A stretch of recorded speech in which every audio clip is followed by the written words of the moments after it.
Bismillahirrahmanirrahim. Bismillahirrahmanirrahim. Assalamualaikum warahmatullahi wabarakatuh. Waalaikumsalam warahmatullahi wabarakatuh. Alhamdulillah. Alhamdulillahi rabbil alamin. Wassalatu wassalamu ala asrafil anbiya'i wal mursalin Sayyidina Muhammadin wa ala alihi wa sahbihi ajma'in. Allahumma aslih ummata Muhammadin sallallahu alaihi wasallam wa farja'an ummati Muhammadin sallallahu alaihi wasallam warham ummata Muhammadin sallallahu alaihi wasallam wansur wahfaz wa aidan nahdlatul watani fil alamin bihaqqi Muhammadin sallallahu alaihi wasallam. Rabbis shrah li sadri wa yassir li amri wahlul 'uqdatam min lisani yafqahu qawli, amma ba'du. Alhamdulillah, pada pagi hari ini di tempat biasa, yaitu kita mencari tempat-tempat hutan biar pikiran kita, otak kita fresh. Kita sama-sama mengkaji kitab fikih, yaitu kitab Fathul Qorib. Jadi kita lanjutkan, yaitu dari pembahasan kita yang kemarin-kemarin, yaitu tentang bab wudhu. Nah, sekarang tentang bab yang membatalkan wudhu. Faslun wallazi yang kudul wudu'a, yaitu bermula ini itu bab yang membatalkan wudhu. Jadi sekarang saya minta Bang Raji Kahfi Ahmad untuk membacanya. Nanti saya yang simak dan jelaskan. Coba saya minta Bang Kahfi. Bismillahirrahmanirrahim. Bismillahirrahmanirrahim. Qala al-mu'allifu rahimahullahu ta'ala wa nafa'ana bihi wa bi ulumihi fid dharaini. Amin. Faslun wallazi yunkidul wudu'a, yang kudul wudu'a, yang kudul wudu'a, dan bermula yang membatalkan pada wudhu. Sittatu asya'a, itu 6 perkara. Ma kharaja, perkara yang keluar diyama minas sabila ini dari 2 jalan. Wan naumu, dan tidur ala ghairi hayatin, atas selain keadaan. Al-mutamakkini, menetap duduk diaman. Wa zawalul akli, dan hilangnya akal. Bisukrin, dengan sebab mabuk. Au maradin, atau sakit. Walamisul rojulul almar'ata al-ajnabiyata, dan menyentuh laki-laki pada perempuan, bersentuhan laki-laki pada perempuan yang bukan muhrim. Terus Min ghairi hailin, dari tidak ada penghalang. Terus Wa masu farjil adami, dan al-adamiyu, dan menyentuh kemaluannya manusia. Terus Bi batonil kafi, dengan dalamnya telapak tangan. Wa masu halqotu, dan menyentuh bundaran duburihi, duburnya al-adami. terus Ala jadidi, atas pendapat yang baru. bagus. Jadi ini adalah bab yang membatalkan wudhu atau yang merusak wudhu, ya. Setelah kita wudhu, terus wudhu kita rusak. Nah, itu kalau batal apa, kita wudhu terus kita mungkin air bekas wudhu kita itu langsung kena tangan kita, atau air itu jatuh ke kita, misal muka kita gini, bekas muka kita itu jatuh ke tangan kita lagi, terus kita giniin, itu batal wudhu kita, merusak namanya. Nah, itu batal, ya, benar-benar batal wudhu kita, berarti ulang dari awal lagi. Tapi yang batal itu adalah yang wajib-wajib saja, kalau yang sunnah tidak. Contohnya mulut, kumur-kumur, hidung, terus nah itu kalau yang wajib kan muka. Kalau muka kita wudhu gitu, itu kan wajib. Jadi ketika kita membasuh muka, wajah, terus air itu menetes di tangan kita pas kita mau wudhu yang kedua kalinya, itu gini lagi, itu namanya air mustakmal kan, berarti itu batal. Tapi kalau yang namanya rusak kita sudah selesai wudhu terus kita kentut, nah itu namanya rusak. Jadi kebanyakan kalau di kitab-kitab paket sekolah itu orang yang mengartikan yang kudu itu adalah batal. Jadi arti yang sebenarnya adalah rusak, yang merusak wudhu. Jadi kalau orang yang paham, rusak sama batal itu beda. Batal itu adalah ketika dia berwudhu terus salah caranya berwudhu, itu namanya batal. Tapi kalau rusak, ketika dia sudah selesai wudhu suci, dia kentut, itu namanya rusak. Nah, jadi bermula ini itu bab yang merusak wudhu. Nah, mana dia yang merusak wudhu? Sittatu asya, itu 6 perkara. Yang pertama makhoroja minas sabilaini, yaitu perkara yang keluar dari 2 jalan. Apa itu 2 jalan? Yaitu kemaluan depan dan kemaluan belakang. Yaitu contohnya berupa kentut, kencing, punya kotoran dan lain sebagainya. Ya, kecuali mani. Kalau mani tidak membatalkan wudhu, tapi wajib mandi. Nah, gimana dia keluar mani? Apakah bisa langsung sholat? Bisa.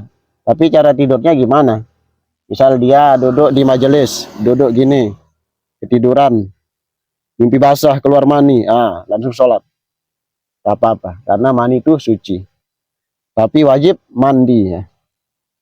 Tapi kalau dia tidur telentang, mimpi basah, keluar mani, maka mandi, wajib mandi. Bukan langsung sholat. Karena orang yang tidur dalam keadaan duduk menetap pantatnya di tanah atau di lantai, itu tidak membatalkan wudhu. Tapi kalau dia tidur telentang, terus tidur, ketiduran, mimpi, tidak sadarkan diri, maka batal wudhu. Nah, gimana kalau keluar kotoran dari hidung, dari kuping, apakah membatalkan wudhu? Tidak. Tidak membatalkan wudhu karena dia bukan dari 2 jalan yang disebutkan tadi. Di tengahnya disebutkan tafsirannya adalah as-sabila ini itu adalah ail kubuli wad dubur, yaitu kubul dan dubur. Kubul itu kemaluan depan, dubur itu kemaluan belakang. Jadi bukan kuping, bukan hidung. Nah, gitu ya. Jadi keluar dari 2 jalan itu membatalkan wudhu kecuali air mani. Ya. Mani itu suci, tidak membatalkan wudhu. Wan naumu ala ghairi hayatin. Nah, dan tidur dalam keadaan apa ini? Hayatin, keadaan menetap. Mutamakkini ini apa artinya? Menetap duduk. Duduk. Yaitu menetap atau duduk ya. Jadi dia tidur, maksudnya itu tidur yang gini. Dia tidur bersila, terus dia itu tidak membatalkan wudhu. Tapi kalau dia tidur baring, batal wudhu. Yaitu tidur dalam keadaan duduk, tidak membatalkan wudhu. Wazawalul aqli, dan hilang akal. Bisukrin au marodin, dengan sebab mabuk atau sakit. Jadi hilang akal. Tidak tahu dia mabuk atau gimana. Bukan mabuk minum tuak atau khomer ya. Mungkin dia naik kapal atau apa gitu. Mabuk pokoknya. Atau sakit. Nah, maksudnya itu dia mabuk dan sakit yang menghilangkan akal. Akalnya hilang. Maka batal wudhu. Walaupun akalnya hilang sekejap mungkin. Berapa menit saja. Tidak sadarin diri maksudnya. Maka batal wudhu.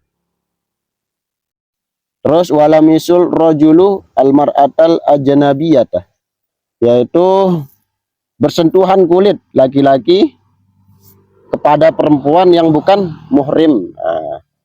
Mana dia yang bukan muhrim? Ya contohnya kawan kita, orang jauh gitu, perempuan ya. Misal kita nyentuh kawan kita perempuan bukan muhrim kita, maka membatalkan wudhu. Mana yang termasuk muhrim? Yaitu ibu kita, adik kita, paman kita, bibi kita, itu muhrim. Nenek kita itu muhrim. Kalau sepupu kita itu bukan muhrim. sepupu bukan muhrim. Jadi kalau kita sentuh batal wudhu. Keponakan kita itu muhrim. Jadi orang-orang yang tidak boleh dinikahi itu. Orang yang boleh dinikahi yang bukan muhrim kita. Jadi suami istri kalau bersentuhan kulit, misal sama-sama sudah wudhu, maka membatalkan wudhu meskipun sudah suami istri. Itu pendapat Imam Syafi'i. Tapi kalau pendapat Imam Hambali, Imam Maliki, Imam Hanafi, maka tidak batal wudhu. Kalau Imam Syafi'i batal, makanya ketat. Imam Syafi'i ketat ya. Kita sentuh kulit, baik suami istri membatalkan wudhu. Terus mana tadi? Hal ajnabi tadat. Min ghairi hailin, tanpa alas tangan atau penghalang. Gimana kalau kita sentuh istri saya, misal saya sentuh pakai penghalang atau pakai sarung, maka tidak membatalkan wudhu karena pakai penghalang. Tapi kalau sentuh dengan kulit ini langsung, maka batal wudhu. Siapa yang batal wudhunya? Dua-duanya yang batal wudhunya. Tapi kalau misal kita sama-sama lagi pegang kemaluan kawan kita, mana yang batal wudhunya? Yang pegang yang batal. Yang dipegang enggak batal gitu. Tapi kalau laki-laki perempuan mau pegang apanya saja tetap batal dua-duanya gitu ya. Dua-duanya yang batal. Terus al ajnabi min ghairi wa masu farjil adami di batonil kapi, yaitu menyentuh kemaluan manusia. Ini menyentuh kemaluan manusia dengan dalam telapak tangan. Maksudnya dalam telapak tangan ini. Nah, ini dalamnya telapak tangan. Gimana kalau kita nyentuh pakai ini? Tidak membatalkan wudhu. Misal nyentuh pakai ini, pakai kaki, misal pakai kepala, nyentuh kemaluan kawan kita, tidak membatalkan wudhu. Tapi kalau kita sentuh dengan dalam telapak tangan kita ini, maka membatalkan wudhu. Wa masul halqati duburihi, dan menyentuh bundaran dubur. Nah, duburnya kawan kita, misal kita sentuh dubur kawan kita, kita sentuh pakai telapak tangan kita ini, dalamnya ini, maka membatalkan wudhu. Gimana kalau pakai ini? Misal kita, maka tidak membatalkan wudhu. Alal jadidi, atas pendapat yang baru. Nah, jadi itu gimana? Jadi kita menyentuh kemaluan kawan kita, misal sama-sama laki, sentuh pakai dalam telapak tangan, maka membatalkan wudhu. Atau duburnya kita sentuh pakai telapak tangan kita ini, yang dalam ini, maka membatalkan wudhu. Gimana kalau pakai ini? Tidak membatalkan wudhu karena luar. Nah, jadi kalau kalian iseng-iseng, nah pakai luar, jangan pakai dalam telapak tangan. Baik, semoga dapat dipahamin. Paham sekarang? Paham. Ini semoga mendapat sebagai amal jariah untuk kita menjaga wudhu kita agar tidak batal lagi. Jangan sampai salah paham. Nanti ada pertanyaan, misal gimana kalau kita menginjak kotoran, apakah batal wudhu? Tidak batal wudhu. Tapi kita basuh saja mana yang terkena kotoran tersebut. Nah, baik, hanya ini yang dapat kita sampaikan, yang kita bahas hari ini. Wallahu a'lam bishawab. Wallahul muwaffiq wal hadi ila sabilir rasyad. Wassalamualaikum warahmatullahi wabarakatuh. Waalaikumsalam warahmatullahi wabarakatuh.